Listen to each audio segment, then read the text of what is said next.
It is Sunday night. It means we're talking fantasy baseball. We had a great series this weekend in Seattle between the Orioles and Mariners. The Dodgers are on fire. A lot of FAABs to talk about as we get some strategy for the last 2 months of the season here. All coming up next on the RotoWire Fantasy Baseball Podcast.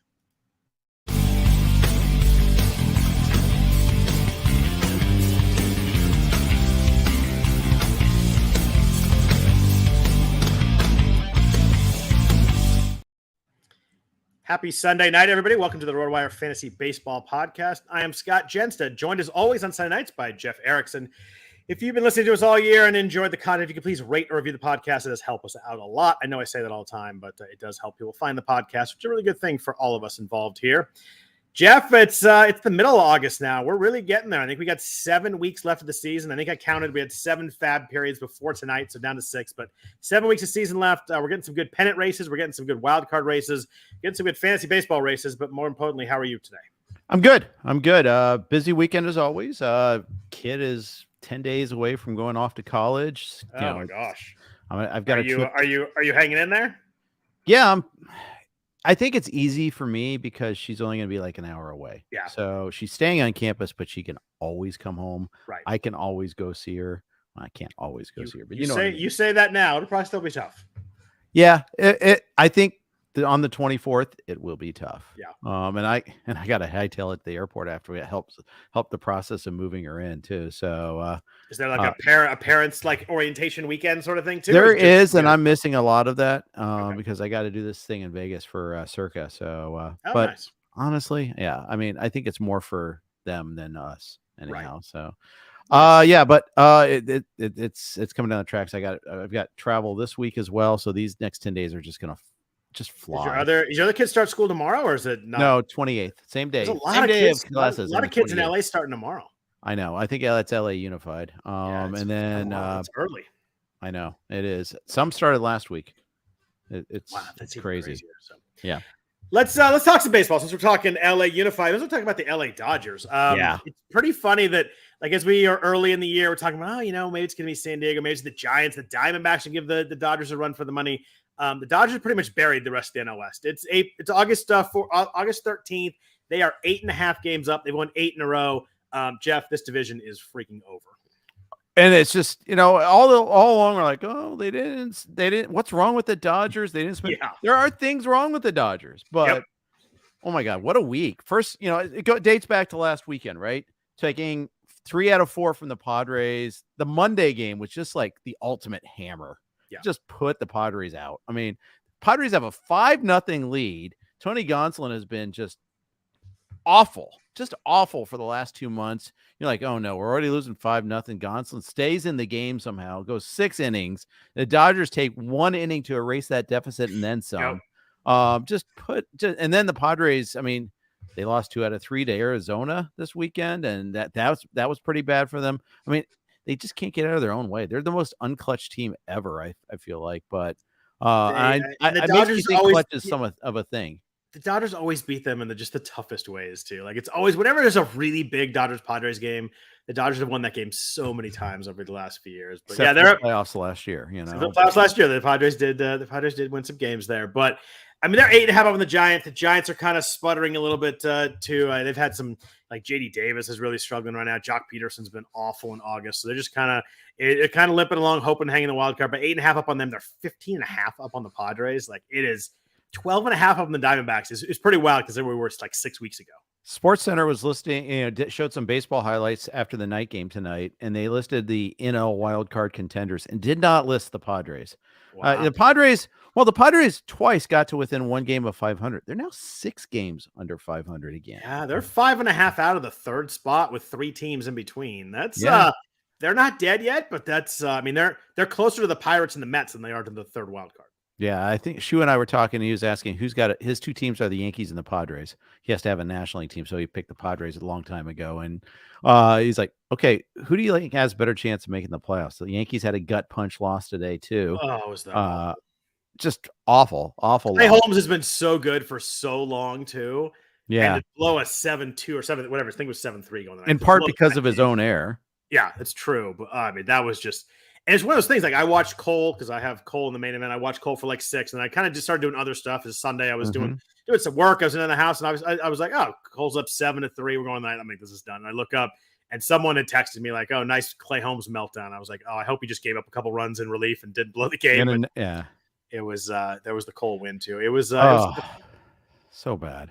Yeah, it was bad. But I mean, the Dodgers are just they've looked really good. I tell you what, that so we're talking about the weekend baseball. That Orioles-Mariners series was freaking awesome. Those teams are fun.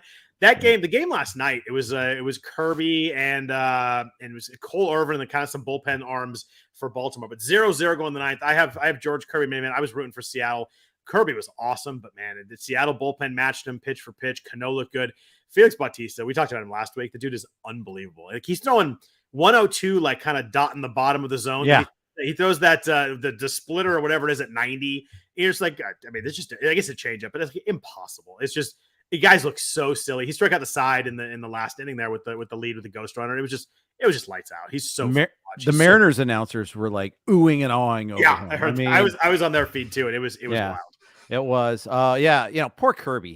He was awesome. Just incredible in that game against the O's. 9 shutout innings.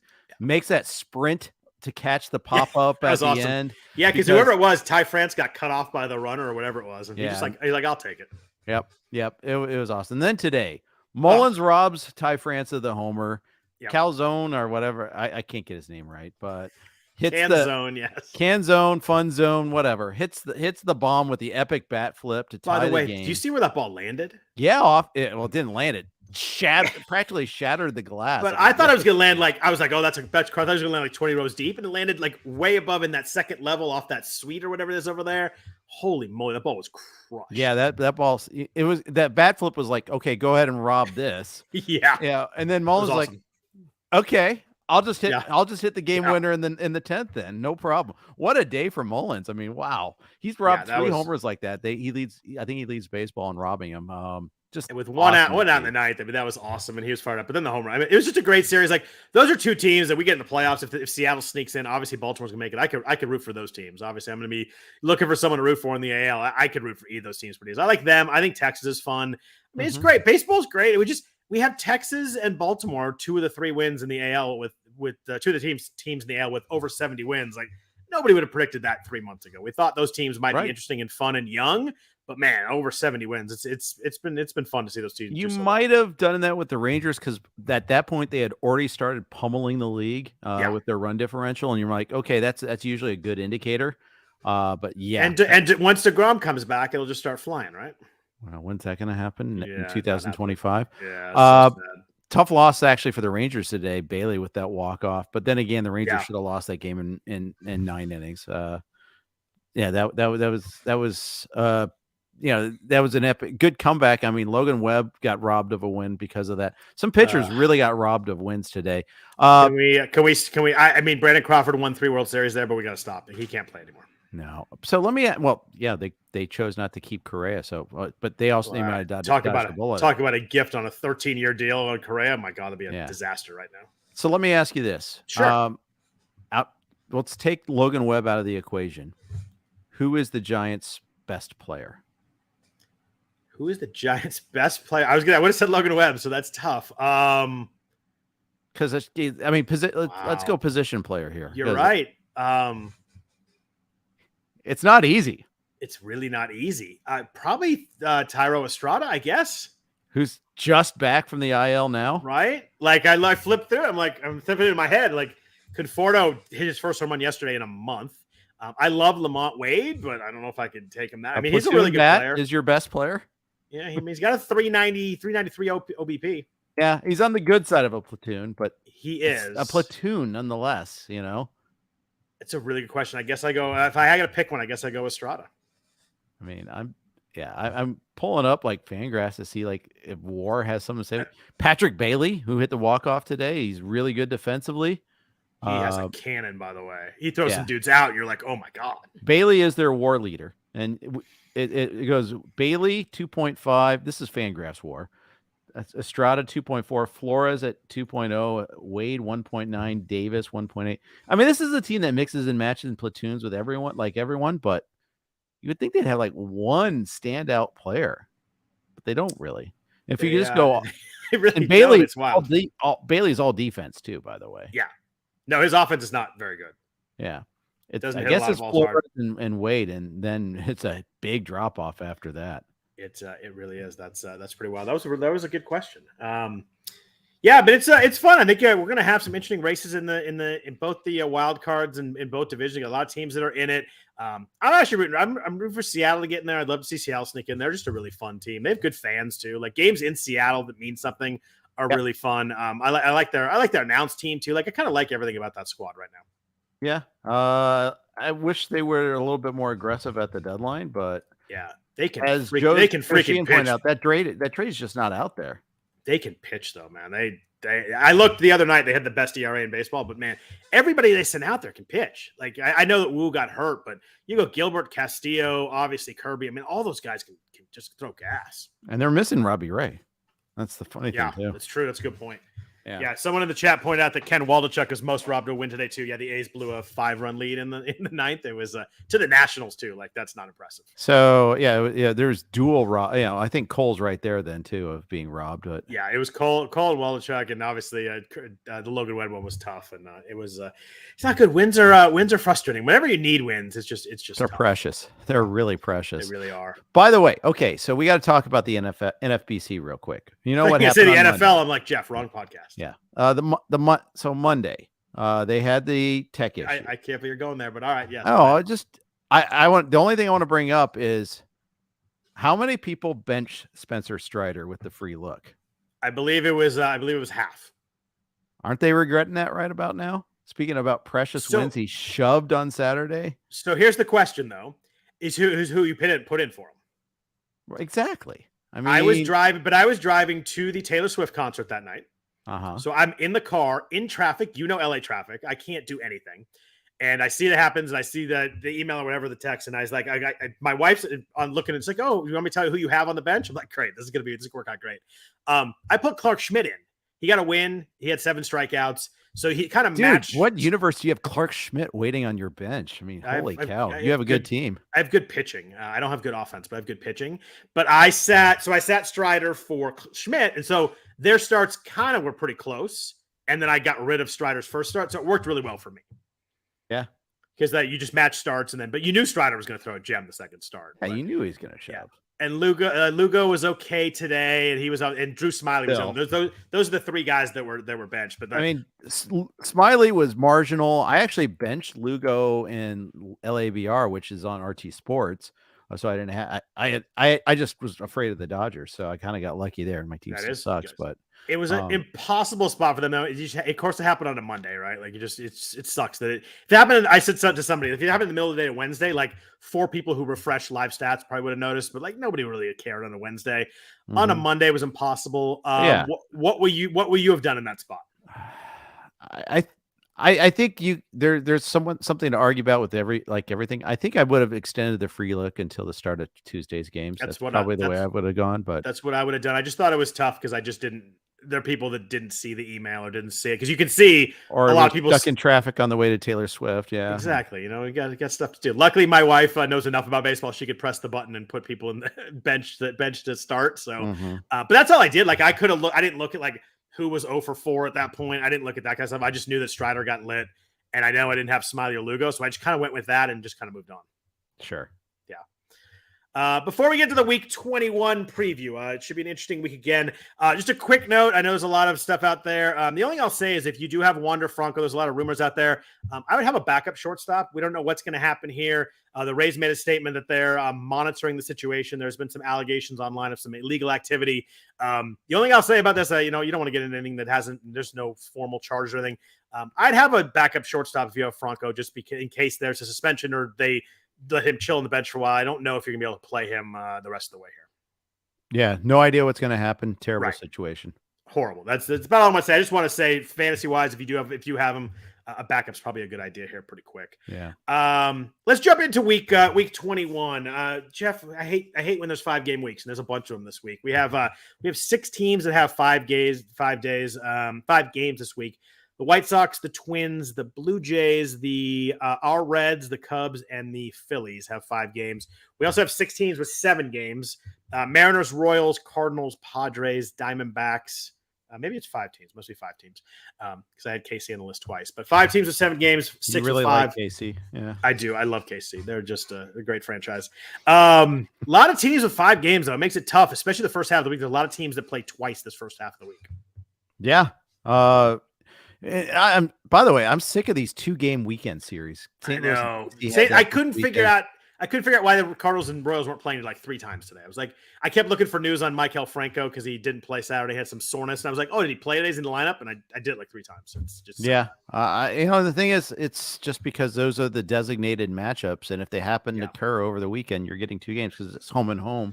I wonder if the teams get to decide that. Like, would you rather miss a Friday night game or a Sunday day game? Yeah, it's a good question. I don't know if you'd probably want the Sunday day game, right? What draws? I don't. Do the players get to say in this? The players would probably love the Sunday off, I'm sure, before travel. I assume the owners make all the decisions. Yeah, I would imagine so too. Maybe they have to agree. I don't know. Kind of like how you had the planned double headers, where the Players Association had to agree. Maybe that's here too. I don't know. But it's just too bad when they land on the weekend. Like during the week, you miss a Monday, Thursday, you're like, okay, whatever. But when you lose that Friday, Saturday, Sunday game, it really sucks. Yeah. So just kind of stinks. So we have so few games this week. But hey, it's kind of like the pause before the storm of games, I guess, down the stretch. I don't know. Yeah, it should be fun. But 7 weeks left. Who'd you like this week? We've got I believe we have a Rockies all home week, which also, is always good for the Rockies, but also makes other teams pretty interesting too. The D-backs have a really good schedule this week. 3 at Colorado, 4 at San Diego. I like that one a lot. I like St. Louis a lot. 3 against the A's, 4 against the Mets. That lines up pretty well for 7 home games. Yeah, it does. Just who do you use to exploit these is the question. Like, I guess like Jake McCarthy would have been a good pickup if someone had dropped him because of the acquisition of FAAB. I saw him available in a 12. Yeah, it's tough. I think they face a handful of lefties. I think it's 3 lefties, which means I was looking at that Alex doesn't Thomas. Help him. Yeah, no, it doesn't help him. It doesn't help. Alex Thomas is really sitting a lot against lefties. I would look to pick him up. So it's tough. I think Tommy Pham, if he got dropped, I saw he got dropped in a couple 12-teamers. I love him this week. Cardinals, I guess you could go like an Alec Burleson type pickup. That's that kind of guy, kind of the fringy guys there. Well, yeah, he's going to get more playing time with Dylan Carlson out. Yeah, and Carlson's out long term too. Yeah. The Mets are nice this week. 3 against Pittsburgh, 4 at St. Louis. I was in on some Mark Vientos this week. He's playing a lot, playing every day. A lot of power in the minors. I know it hasn't come yet, but playing every day. Now third base eligible. That UT only stuff is gone. He actually has 7 games at first base too. He could be a nice third eligible guy here pretty quick too. Yeah, he could. Play him. Play him on a regular basis, please. They seem to be. He had 29 at bats this week before the game tonight, so I think he's finally they're just slotting him in, and I think they just got to let him play. It's just crazy not to. A word on the Mets, real quick, please do. I'm glad they won a game tonight. By the way, that doubleheader was the most awful thing ever. But it also wasn't. The Mets, they need to have a top 6 pick to have it protected. Otherwise it drops like 10. They drop 10 spots. I didn't even know that was a thing in baseball because they're so far over the luxury tax. So it's a luxury tax thing. Gotcha. Yeah. So they had like this goon squad on Saturday too. I wish the NBA had that rule because the Warriors wouldn't be able to draft James Wiseman then. Yeah, that's right. Could have forced back and taken Tyrese Halliburton instead. It would have been great. Yeah. Sorry. No, it's okay. It's okay. I cannot add to that, but I think you're not wrong. But yeah, so yeah, it's kind of fun. I mean, yes, it's debilitating. It's awful for the fans to see you lose by 3 touchdowns in one game and then shut out the next. But it serves a purpose. It is a kind of a race to the bottom right now. I mean, that's got to be tough to like lose 21-3 in that first game and know you have a whole nother baseball game left. Yeah, well, it was 12-3, I think, and then it was pouring rain. They have a position player pitching. Chris and I, listen and I on Sirius XM, we used to like mock coaches that would like have cowardly punts and all that for football, and we'd say, okay, just acknowledge the game's over, be like chess, tip the king. this was a classic tip the king moment. Save your bullpen, save the field from all this rain. Just call the game, just surrender.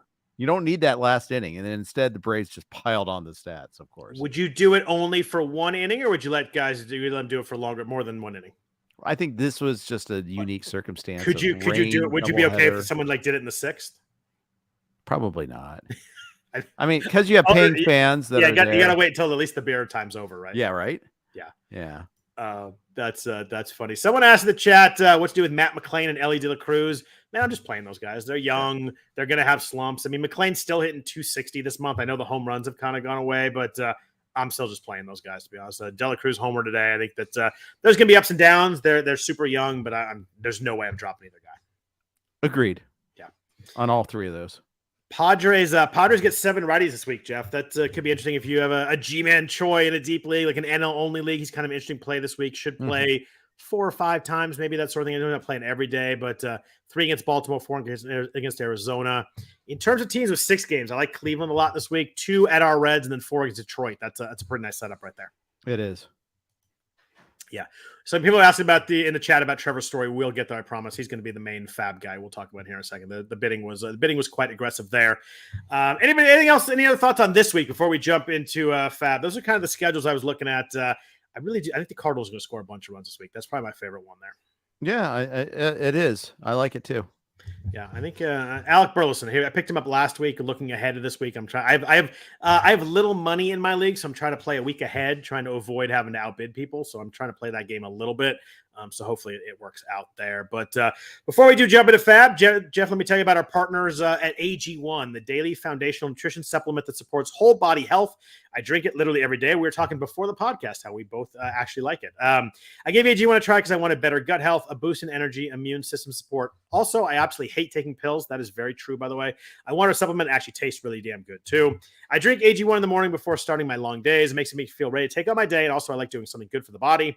Since I've been drinking AG1, I noticed an overall feeling of health, plus sustained energy, improved digestion, and most importantly, support for mental clarity and focus, which everybody knows I really need. Covering my nutritional basis for the day literally couldn't be easier, which is why I trust AG1. I just mix 1 small scoop with water and drink it first thing every morning, and I'm done. It has 75 vitamins, minerals, and whole food sourced ingredients. I also like it costs less than $3 a day. Pretty darn good if you ask me. It's a really effective daily habit with high quality sourced ingredients. It's really a win-win. If a comprehensive solution is what you need from your supplement routine, then try AG1 and get a free 1-year supply of vitamin D and 5 free AG1 travel packs with your first purchase. Go to drinkag1.com/roto. That's drinkag1.com/roto. Check it out. Jeff, there was this might be the last hurrah of a big FAAB person getting bid on in FAAB this season.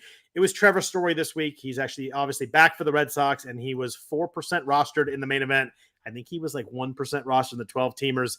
So he was readily available. If you had money, this was a chance to do it. I had one main with the last place team. Went all in and bought him. So there's a lot of Trevor Story. Anybody had money? Do you have any chance to get him? I know you're kind of low in money like me. I had bids in, but there was really no chance. I wasn't that close.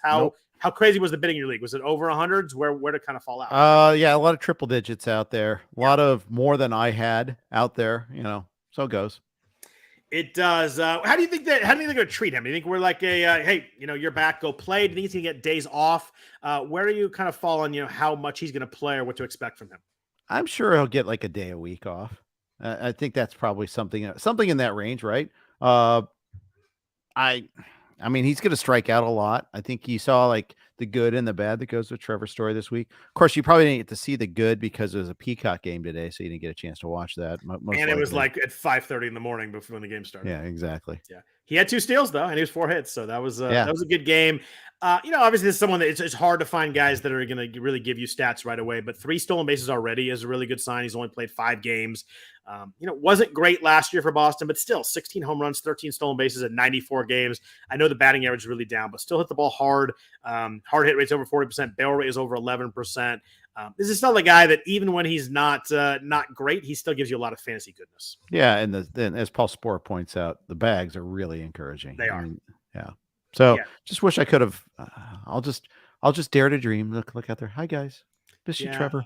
I don't like having very little money this late. I've had to pick guys up because I was struggling in the middle of the season. I've had to spend some money, and the Matt Mervis one is really, really stinging now because that was a lot of money and it just went absolutely nowhere. Yep, just lit it on fire. Absolutely. Yeah. Someone asked the chat about picking up Silseth on the Angels. I would do so right away. He has been fantastic. You shut down the Astros. You got my opinion. You've got my attention. One of my regrets in the last month or so was I dropped him when he got moved to the bullpen that week, and then Canning went in the IL the first 3 hours after I dropped him, and I didn't get him back. That's been a tough one because it's hard to find pitching. You find someone who's really pitching well. It was hard to give that one up, but I just didn't have a choice at the time, and it's been rough. Yeah, well, and Canning is back this week, but there's no way they're taking Silseth out. They're skipping Ohtani this week, so that kind of solves it for this week. That's true. So that helps it. But yeah, I don't know what they'll do after that. But yeah, Silseth is not coming out. No.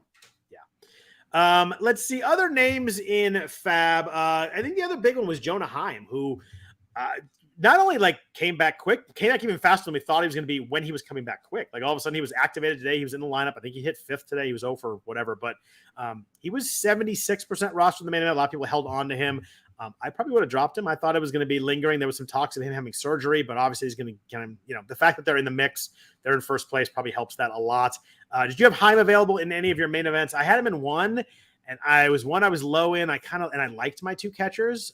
He went for $8, and I really regret. I wish it would have been in a league where I needed a catcher because I definitely would have gone more than $8 if I needed. I have Cal Raleigh and Gary Sanchez, so I just didn't go too aggressive. I don't have a lot of money. I didn't want to go too aggressive on catcher, but $8 I thought was a really good deal. For sure. Did not have him available, unfortunately. Yeah, he leads. I think he still leads catchers in RBI, even though he had the time off to him. He was really good for them. So yeah, adding a catcher like that for the last 7 weeks of the season is pretty damn nice. Yeah, it is. Yeah. Jeff, just because it's a Reds question or Reds comment, some in the chat mentioned that your boy Graham Ashpass has been really good lately. Are you feeling good about that? Yeah, except for the fact that they can't seem to protect leads for him. It's just so annoying. Those 7th and 8th inning guys have really been hurting them. Yeah. They have nothing left, nothing in the tank. They've been overused, and then to the point where they had Ashcraft against the Nats pitch 8 innings. Come on. I know he's throwing great, but it's just that was kind of the overreaction to it. And of course he blew it in the 8th. Of course and Diaz is starting to slow down a little bit too. He's showing a little bit. You could tell he's been used a lot. Yep. Yeah. So someone asked if I should pick up Cal Raleigh or MJ Melendez or both. I would pick up both if I needed 2 catchers because I like both guys. MJ Melendez has been really good lately too, which I like. Royce Lewis coming back for the Twins. He was the other name. He's 89% rostered in the main event, so kind of not big there, but 26% rostered in the NFBC RotoWire Online Championship 12-teamer. Do you think that Royce Lewis ends up playing every day? What are we going to do here? Because he showed a lot of good signs when he was up, and he got hurt again. They're kind of a weird team where they have a lot of options. I'm not sure any of them are fantastic, but what do you do with Royce Lewis? He was playing well before he got hurt. Yeah, it's complicated because Julian is up, and that's the and playing well. How can you send him down again? He's got a 376 OBP. He's a good player. Yeah, you can't send him down. I just don't know where Lewis slots in otherwise. Matt Wallner is hitting for some power. I know Buxton's on the IL, but I guess you could take.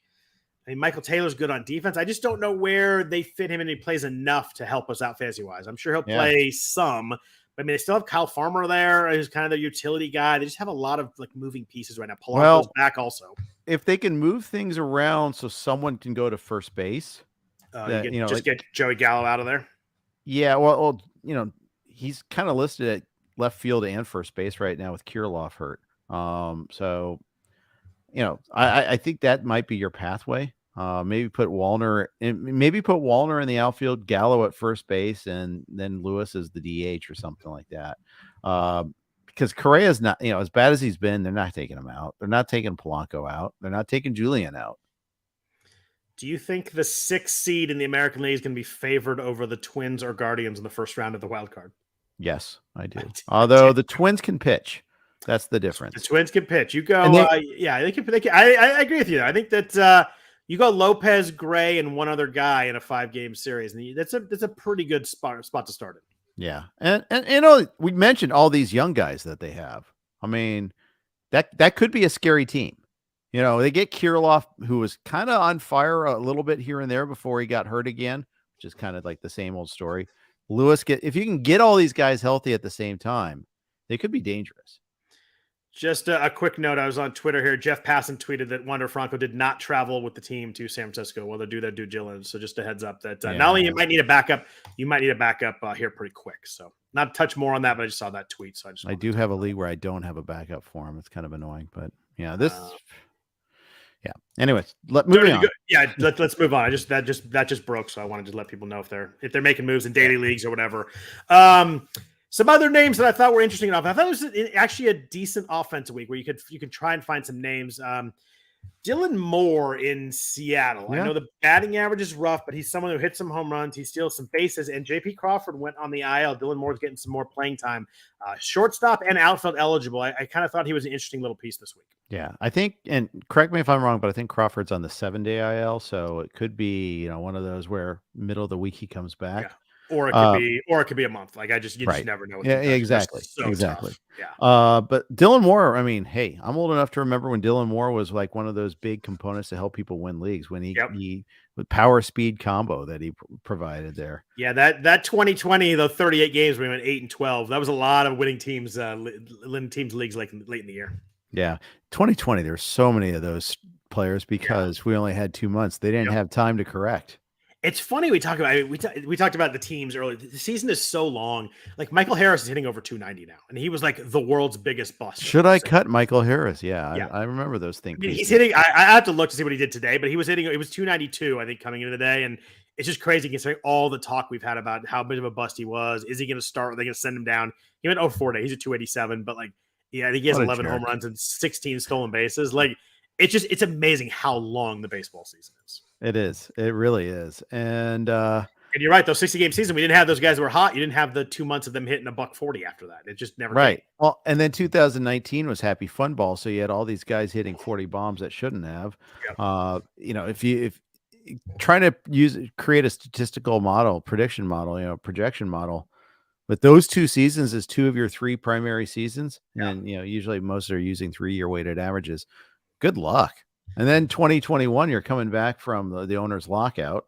So that's another screw up situation. Yeah, we had no regular spring training for 3 years in there. Somewhere was that 2022 that was the lockout? I'm sorry. It was before. It was last year. Yeah. Somewhere Anthony Rendon heard your 2019 comments and his counting his millions because that's still the most insane 2019 season that's cashed in right away. Yep. Ramon Laureano was DFA'd by our previous team, the A's. We do not claim them anymore at the moment, but he was DFA'd, picked up by the Guardians, and randomly now he's hitting 5th every day for them. It looks like he was available in a lot of leagues. He's he's got 9 stolen bases. He's someone that if you need some steals and he plays every day, could be a way to slide in some stolen bases. He's a guy that he gets steals in bursts. He decides he wants to go. I remember it was a couple years ago. He had 7 or 8 in April and then didn't steal again after that, but. He's a guy of those guys who can get hot. He has a lot of holes in his swing, strikes out too much, but in a 15-teamer, I think he's a rosterable guy right now. I think I agree with you. I think he is too. I was trying to bid on him in a couple places like Tout Wars, even in here in the NFPC as well a few times. In fact, I need to figure out who I got. I don't think I got him anywhere, but because I couldn't afford even him. That's kind of the sad part. There's one league where I could afford guys, but for the most part, I don't think I got him. I'm looking that up right now. This is fascinating. While you're doing that, there's a comment in the chat about Gavin Williams being a future ace. Gavin Williams might be an ace right now. His last 2 games he's been really Vibey and Williams. Oh gosh, yeah. I think Williams had double-digit strikeouts both games of this 2-start week this week. He was like the best starter of the week. He was awesome this week. He was. No, I did not get. I did not get. What's his name? Sorry, Ramon Laureano. Yeah. Just to how jump the back mediocre have fallen. Gavin, he's getting playing time. That's what, and maybe new lease on life for a little bit. Dead cat bounce on a new team. I don't think the skills are all that good though. No, they're not. He strikes out too much. Just to go back and Gavin Williams, 12 innings this week, 6 hits, 1 earned run, 22 strikeouts. Yeah. Not a bad two-step right there against Toronto and Tampa too. Not like he was facing the A's in 2 starts or something like that. Speaking of the A's, an interesting guy that's playing almost every day is Jordan Diaz, second and third base eligible, which is really nice. I like that. I like that because you can. I always say it, but you can get him at corner and middle, and the guys like that are hard to find, and you feel that 2 spots kind of gives you an extra bench spot. But Diaz started 11 games in a row before taking the day off today. But I think he's someone that if you need a middle infielder, you need a corner, he's going to play most days the rest of the way here. Hits the ball hard, Jeff. 50% hard hit rate for Diaz so far this year, which is really nice. Barrel rate's not quite that high. It's only 7%, but he's someone who's got a little bit of pop. I think he's going to be someone that would be helpful in a 15-teamer. They've got some names that emerging from the rubble of the franchise that are interesting. There's another one on our list for later we'll talk about. Boy, is he a special guy right now too. Every time I look up, he homers to right center. He's got a beautiful inside-out swing. Yes, Zach Geloff who we're talking about. But yes, Zach Geloff's season-long pace over 600 bats is like 45 right now, which is obviously not going to happen. But it's pretty crazy just how good he's been. Yep. Other names this week. We've got the White Sox heading to Coors Field. I was looking at Yoan Moncada and Elvis Andrus, both playing regularly. Who knows when Tim Anderson's going to take a suspension? He didn't play today. They said it wasn't the suspension. He was just needed a day off, and they're off tomorrow, so they're kind of getting back-to-back days. But he's going to take that at some point when the appeal gets heard. Jose Ramirez took his this weekend because he got dropped from 3 games to 2. So Anderson's going to miss a week here at some point, and I think that if you need playing time in a deeper league, both Moncada and Anderson are playing almost every day. Do you think that the White Sox are stopped from having Anderson serving a suspension while they know he's hurt? Is that it may not be like officially said, but they've communicated to the White Sox and like back channels, hey, he's got to be healthy, then serve the suspension? That's a really good point. I don't know how they would really fully check that, but yeah, I think that it's a good point because you won't make it too easy on him. But I feel like pitchers do that. I don't know. Yeah. Paul Spore in the chat said, "How do you know Tim Anderson was out anyway?" That's a very fair point. My average improved. That's why I know. That's a fair point too. Yeah. That's a crazy part. He has 1 home run. He's also hitting 240. Like, this is an insanely bad season. We've talked about it many times, but he's horrendous right now. Yeah. He kind of just needs a reset. 393 plate appearances. He has 21 RBI this year. Do you think do you think he's done, or do you think this is like he could come back like roaring back next year? How old is he? Like 31? I'm looking. Oh, he's 30. He's 30. That's still pretty. That's young enough that he could bounce back, but I mean, old enough that he could be like hitting some decline phase. I don't know. He hit over 300 each of the last 4 seasons. Like, I don't know. Maybe it's just we'll find there's something going on with him. Maybe he was.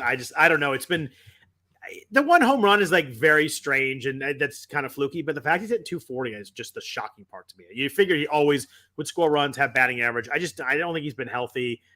At 30, I wouldn't call him. I think he's been playing hurt longer than we realize. I think people in the comments have alluded to that. What heck round does he get drafted in next year? It depends on when you draft. If you're drafting in January or February, he's going to go after pick 150 for sure. Yeah, I was going to say. So he was like a 5th rounder in there, 5th, 6th rounder this year. Got to think it's like 12th, 13th round, right? Yeah. I think so. And I think that if he's tearing it up in spring training, all's well, then you see him go back to like the 5th round. I don't think he'll go quite that high. I think maybe you split the difference. He goes like in the 8th, 9th round.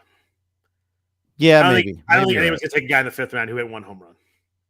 Probably. You're probably right. But what if they come out and say like he has a procedure done like the day after the season ends, says, I was playing through it all year. And then he's tearing it up in spring training. I think that moves him from like 170 to 120, but not up to like 90. Okay, fair. Yeah, something like that. But it's been really bad. But White Sox do get Coors this weekend, so those are some interesting names there. Anybody else you're looking at on offense? There were some interesting names in terms of the power department. John Singleton, that was a really fun story. He had a home run in 8 years in the majors. Hit 2 home runs. I think it was on Friday night. The first one was a bomb too, like a bat flip on it. It was really nice. Nelson Velasquez too. He was on the Cubs. Showed some pop last year, and then traded to the Royals. And he hit 2 home runs this weekend for them. Started both days. They didn't play today. I looked at that. I looked up him too today, by the way, so that it wasn't just Michael Garcia that I messed up on. But if you need pop, those are like mildly interesting names. I'll throw one more name out for you. Brian Rocchio on the Guardians didn't start today, but he's been playing a lot in the middle infield since they traded away. What's his name? It's on the Dodgers. Ahmed Rosario. Thanks. Yeah. He's a legit, real prospect. So I think he's someone that is kind of sneaky, still available in a lot of places. He might have some growing pains, but I think if you're looking for someone to replace Anderson, someone to supplant Franco, that might be an option you can go with as well. Yeah, it's a good point on Anderson because I think you need a backup because you just don't know when he's going to take that special. You might do it on a Monday and you need a backup pretty quick. That's a good name on Rocchio. I like that. He had 19 stolen bases in 90 games this year in AAA. So if you do, you're always looking for categories at this point. If you need some steals, he's someone that could fall into a few steals pretty nicely. That's a good name. I like that. Yeah. I'll throw one other name at you. Please two. Do. One, Logan O'Hoppe. I wouldn't mind taking a chance on him now before he comes back. Get him cheaply before he comes back. Is kind of under the Royce Lewis category. And then the other one I need to ask you about because I know nothing about him, and that's Lawrence Butler. I looked too, and I was like, he got called up by the A's outfielder prospect. He's 23 years old. He was a speed power guy in the minors here, single or double A and triple A, 15 home runs, 21 steals. I just think he's going to platoon, and I'm a little worried about from a fantasy aspect. Obviously, in a really bad lineup, bad park to hit. Yeah. I had him down my waterfall, as you would call it, but it was like pretty far down there. I just think that it's going to be. I just don't know I don't think it's going to be enough fantasy-wise playing time to play him. But he's an interesting prospect, though. He struck out less than 20% of the time this year after having a ton of strikeout issues in single A last year. It looks like he really fixed the swing and miss a lot. He dropped from like a 14% swing strike rate to 11%.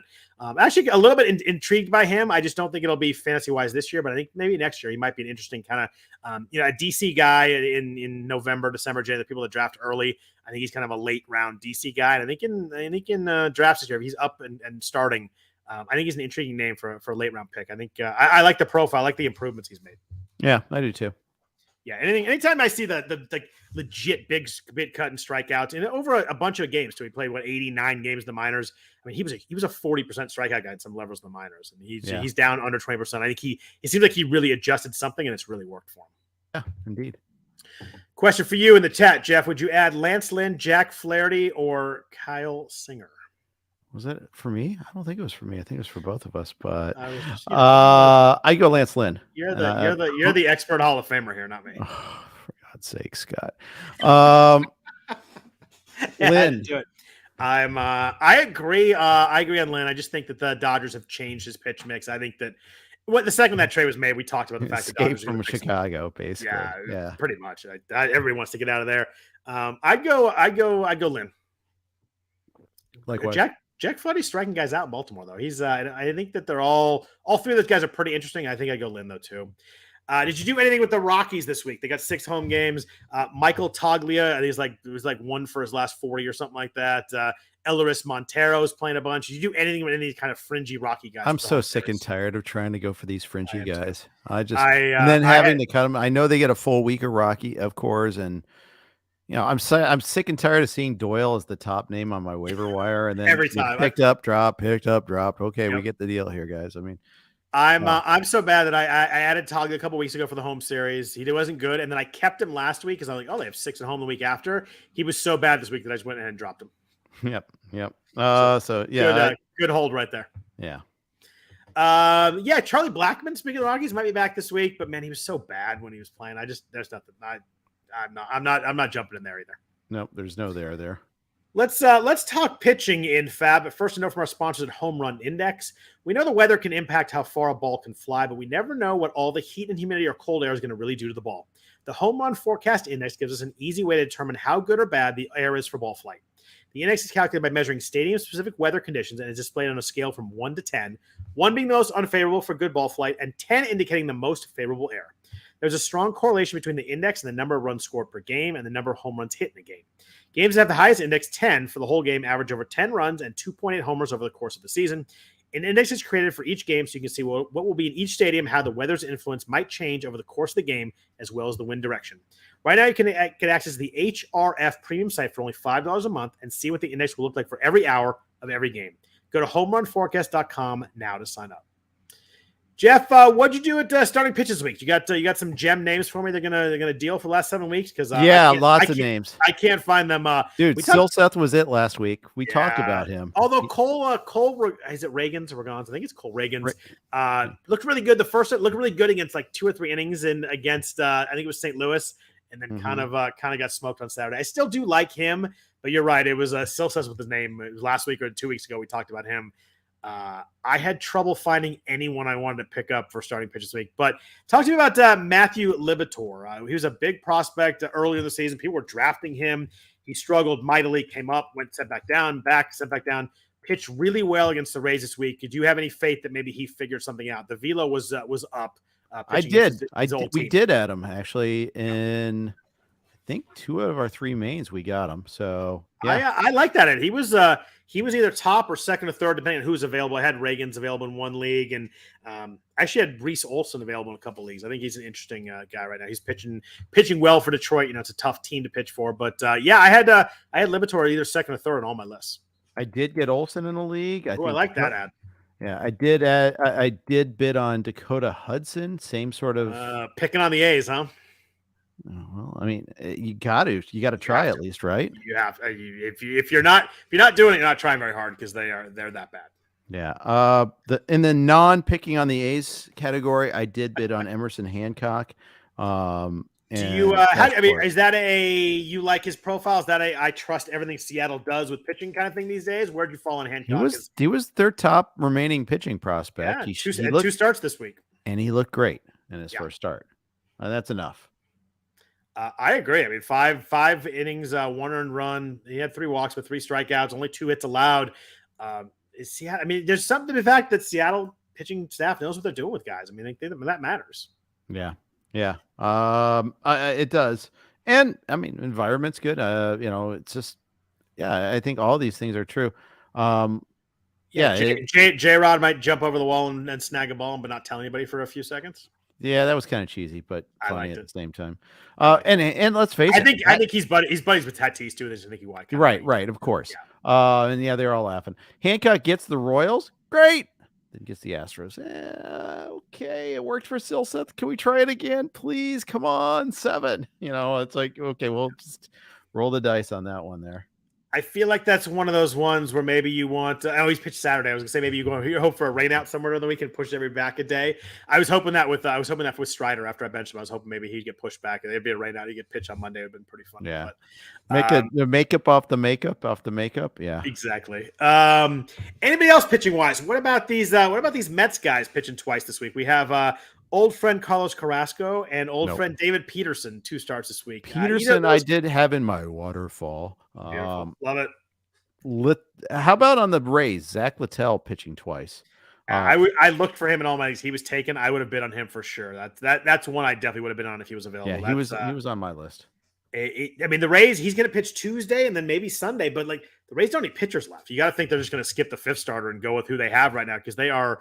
I mean, Shane McClanahan was officially ruled out for the year. Just awful right there. But they have very few guys left. They got Savali, Eflin, Glasnow, and Littell, and there's nobody else there. Yeah, and it's just the Rays news cycle lately has just been hideous. So, yeah, it just keeps getting worse for them. Yeah, it does, and they're still there. I mean, they're 2.5 behind the Orioles, but it's been rough. But Peterson's interesting. It's just I don't know if he can get to 5 innings, which is really tough. But he has 2 starts, but that helps a little bit. He started the last 2 games and he threw 3 and 3 2/3, I think, if I remember right. But only gave up 2 earned runs in those 6 2/3. So he's got to be efficient, which he's bad at. So that's a problem right there because he walks too many guys. Like it's hard to get to 5 innings when you're not efficient and you're on a pitch count. But I do have him in a couple spots. The first start's against Pittsburgh. I think I'm going to throw it and hope for I don't know 12 strikeouts over the course of the week, but that might be asking a lot too. Yeah, it might be.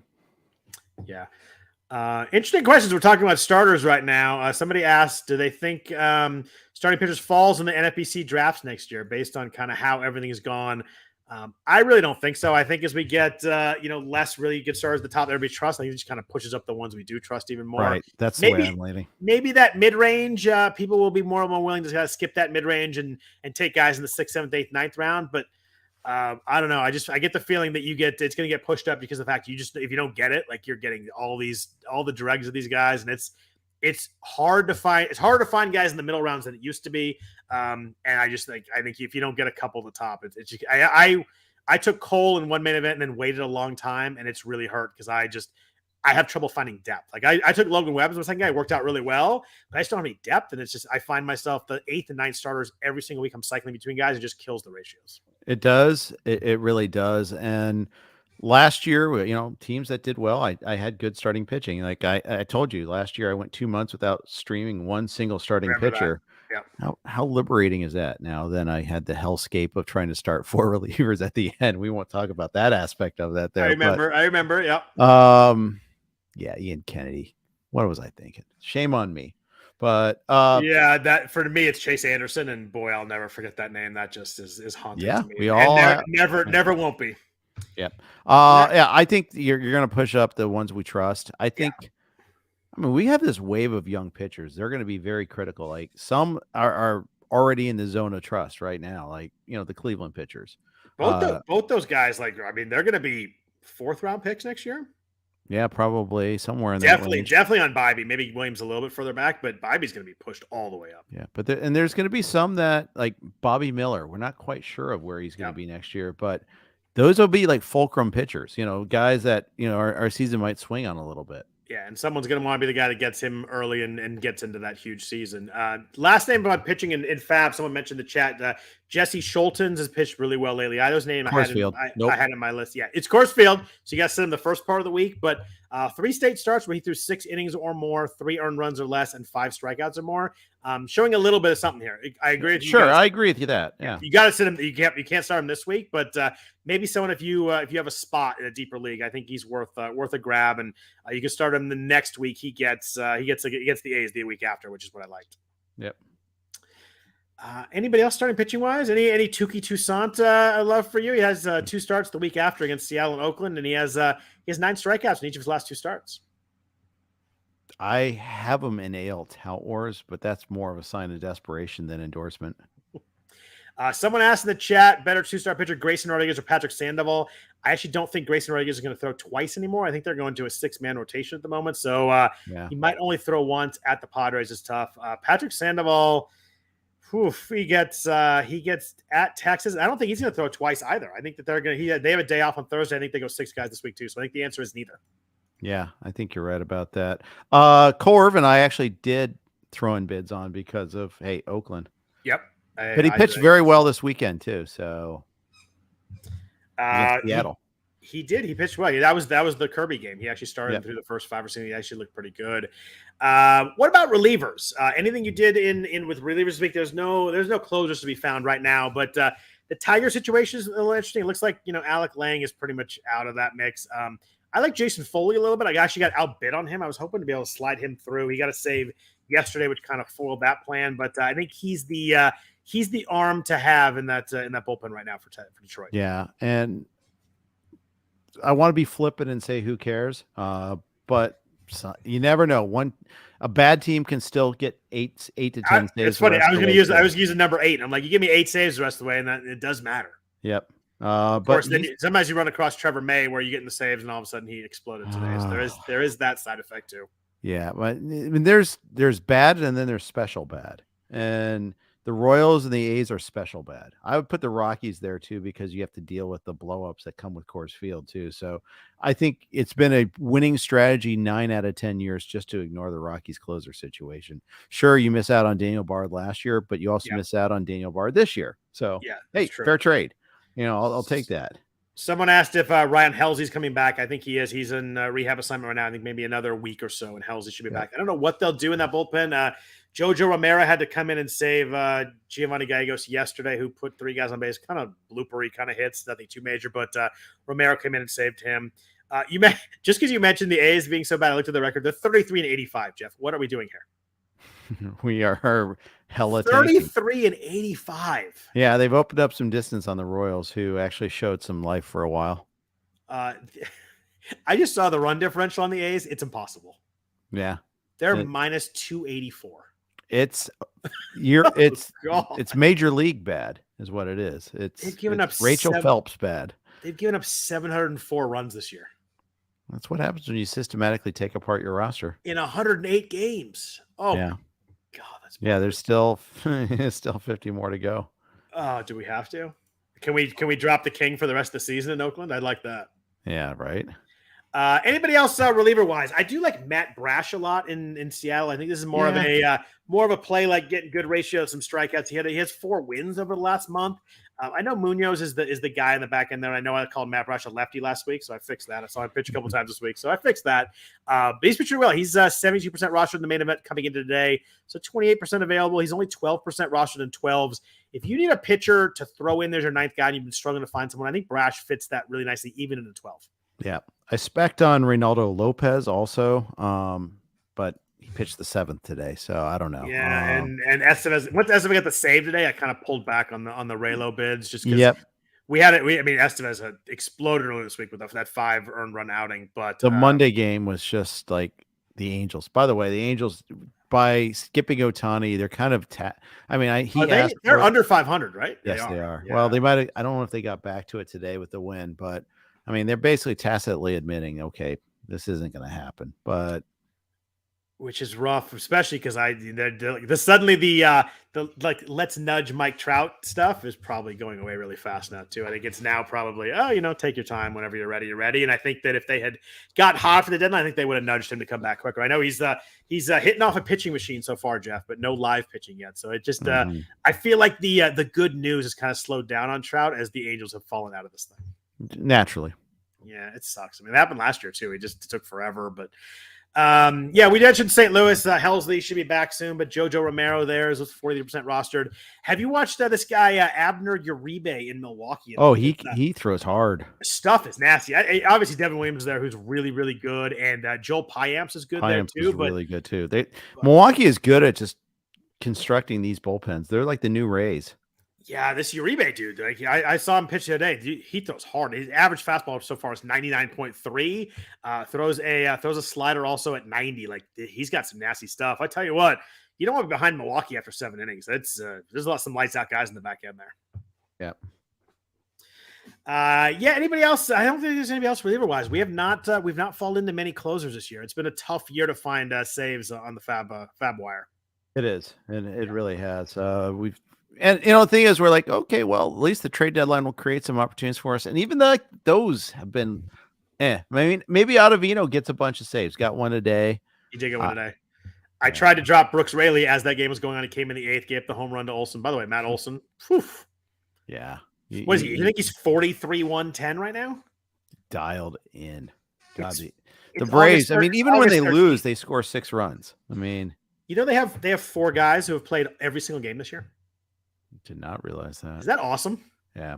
By the way, Albie's left today with cramping in his hamstring. He's speculated that he didn't. He's one of those guys, by the way. Yeah. Yeah. So watch for that. That might be an issue. Yeah, I saw that too. It's funny because he and Acuna had Blaze. They didn't run out like back to back innings, and it was just they seemed like they were kind of over that series. But Zach Geloff, I want to talk about real quick since we're bashing the A's a bunch, but man, Geloff has been awesome. He had 2 home runs today. He's got this swing, like he hits the ball out to center and right center, and just the ball just carries. But he's got 8 home runs. He's got 6 stolen bases in only 25 games. We talk about difference makers in fantasy. This guy has definitely been one so far. Yeah, definitely has. I noticed that the other day. I was like, wow, it's just a lot of hard contact constantly. Yeah. He's already their best hitter. He's hitting third. Like you're right. He's already the best hitter. Yeah. And I probably should have seen it coming a little bit more. I mean, I bid on him, but I wasn't like, yes, I can't wait to get a chance on this guy. I missed out. He's kind of like the AL version of Matt McLean, I feel like. It's a good comp right there. It's kind of how he's come out of the series. It's funny because he and Soderstrom got called up together, and you and I talked about it. We both like Geloff way more than Soderstrom, and that has played out. Soderstrom has looked lost, and Geloff has looked like he slid right in. I mean, obviously the offense is so bad. He only has like 13 RBIs, but I mean, you talk about that speed power combo, finding that on FAAB is just freaking gold. Yeah, absolutely. We were talking about Seattle a bunch earlier. What do we do with Julio Rodriguez next year? Obviously, the dude's awesome. He's fun, but he's in 256. He has 19 home runs. Nothing really scoring there. He's got 27 stolen bases. Big.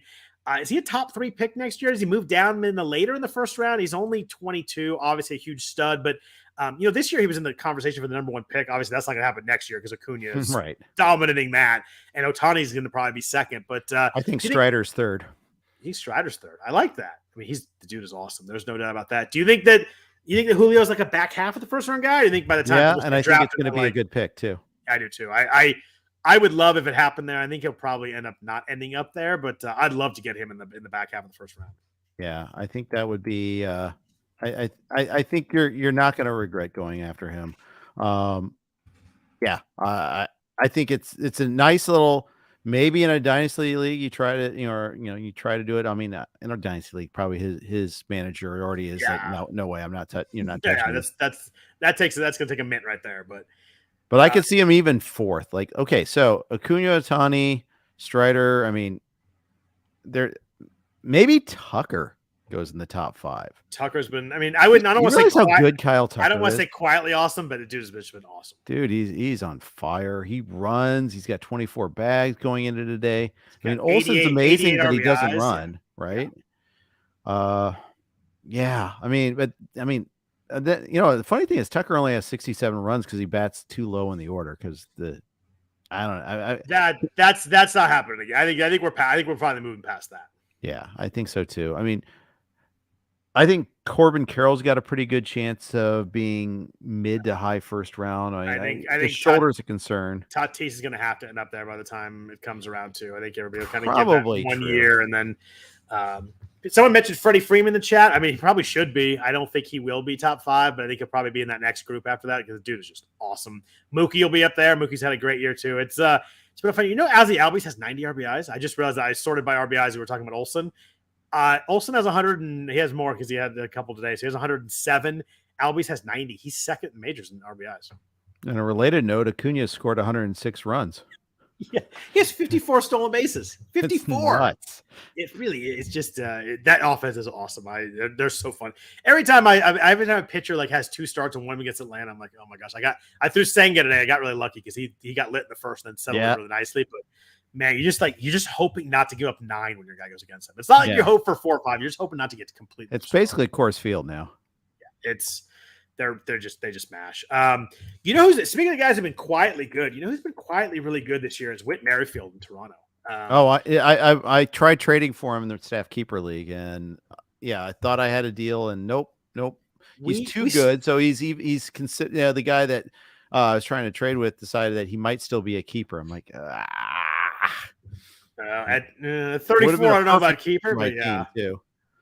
He started the year, we're like, is he going to play every day? Is he going to hit 7th? He's now leading off for Toronto a bunch of games. He led off again today. He's hitting 302. He had 4 hits today. He has 22 stolen bases, 11 home runs.